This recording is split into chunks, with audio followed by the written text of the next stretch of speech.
আরে ভাই তাহলে তো মজা। নামাজ রোজা বাদ দিয়ে এই দোয়াটা পড়লে হবে না? কিয়ামতের দিন যেদিন হিসাব হবে সেদিন সব পাপ কাজ একদিকে এবং দোয়াটা একদিকে রাখলে দোয়াটাই বেশি ভারী হবে। ভাই দাঁড়া দাঁড়া দাঁড়া দাঁড়া দাঁড়া দাঁড়া দাঁড়া।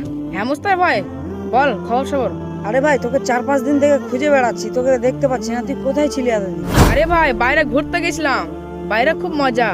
আমার মনে হচ্ছে যে আরো 4-5 দিন থেকে যাই, কিন্তু টাকা ছিল না তাই বলে চলে আসলাম। আরে তুই বাইরে যাবি তো আমাকে বলবি না? আমিও যেতাম তোর সঙ্গে। আমি যখন বাইরে যাব তখন তোকে সঙ্গে করে নিয়ে যাব। তা কি মনে করে আমার কাছে আসলি? আরে ভাই আমি তোকে খুঁজছিলাম যে এই রমজান মাসে এমন কোনো দোয়া নেই যে পড়লে অনেক বেশি নাকি হয়? এই ভাই, তুই রমজান মাসের জন্য দোয়া করছিস তো আমাকে আগে বলবি না? আরে ভাই তোকে তো আমি কয়দিন থেকে খুঁজছি, কিন্তু তুই না বিদেশে ছিলি। ও আচ্ছা ঠিক আছে, তাহলে তুই দোয়াটা শুন। সুবহানাল্লাহি ওয়া বিহামদিহি সুবহানাল্লাহিল আযীম। আচ্ছা তুই যে এই দোয়াটা বললি, এই দোয়াটা